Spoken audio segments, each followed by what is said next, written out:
เมื่อวานหลานบอกว่าแก้วข่อยอยากกินซีนดาดนะคือจังเจ้าเฮ็ดอยู่ในคลิปตอนข้าวเจ้าอยู่ไทยนั่นน่ะว่าซ่านทุกคนบ่ต้องงงเลยจ้ะซีนดาดก็คือหมูกระทะนั่นเองแม่แก้วก็เลยบอกว่าเนี่ยแม่ซื้อหมู3 สันไว้ในตู้เย็นคันอยากกินก็พากันเฮ็ดกินโดดพักย่างอังหยาก็เต็มตู้อยู่ก็เลยแบ่งหน้าที่กันกับหลานเนาะจ้ะมาไผอยากกินก็สิมาเฮ็ดให้กินแก้วก็จะมาหั่นหมูแล้วก็ให้หลานหั่นผักล้างผักเนาะจ้ะตั้งแต่มาบ้านนะร้านย่างน้ำก้นตลอดไปไสมาไสก็แห่น้ำก้นกันเต็มที่ว่าซั่นหั่นหมูเสร็จเรียบร้อยแล้วฮะก็จะมามักหมูกันเลยจ้ะแก้วจะใส่ซอสหอยนางรมแล้วก็รสดีมักหมูนะจ๊ะทุกคนที่จริงนะขั้นใส่ซีอิ๊วขาวนี่แห้งสีแซ่บแต่อยู่บ้านแก้วมันบ่มีขายแก้วก็ลืมซื้อมาเนาะจ้ะแก้วก็จะใส่น้ำตาลนิดนึงเพิ่มความหวานเสร็จแล้วก็สิเอามือนี่ล่ะซาวเลยเพราะว่าอยู่บ้านเฮาทุกคนถุง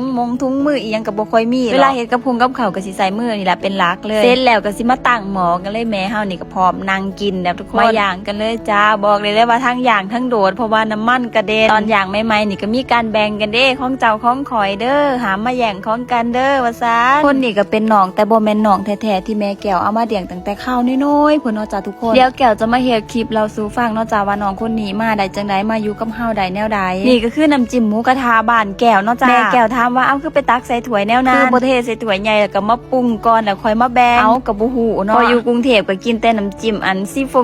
ดพุ่นเด้บ่ได้มากินน้ำจิ้มทั่วจังซี่เด้เลยความบ่ได้กลับบ้านมาโดนมันก็เลยหลงลืมบางสิ่งบางอย่างเนาะจ้าทุกคนเป็นจังไดเป็นตาแซ่บบ่แก้วกลับมาบ้านบ่ค่อยได้กินข้าวปานใดมีแต่เฮ็ดให้หมู่กินเนาะจ้าพอตกแรงมาเป็นจังไดล่ะหิวติล่ะทีนี้สวบหายแบบบ่ยั้งมือเลยกินหมูกระทะญาติกันกับเล็กน้อยจังสิแซ่บเด้อทุกคนเด้อแซ่บกว่ากินคนเดียวอยู่ห้องอีกแม่ในเฮือนเฮาก็สิมีประมาณนี้ล่ะมีหลาน2 คนมีน้องที่เว้ามาก่อนหน้านี้คนนึงแล้วก็มีแม่มีแก้วแล้วก็มีพ่อก็สิพากันกินจังซี่แหละในแต่ละมื้อเนาะจ้าหลานคนหน่อยก็คือนั่งเก้าอี้บ่ได้ต้องนั่งทั้งโต๊ะเพราะว่าเพิ่นตัวเตี้ยแขนบ่ถึงน้ำหมูเนาะจ้าไว้เจอกันใหม่คลิปหน้านะคะไปละบ๊ายบาย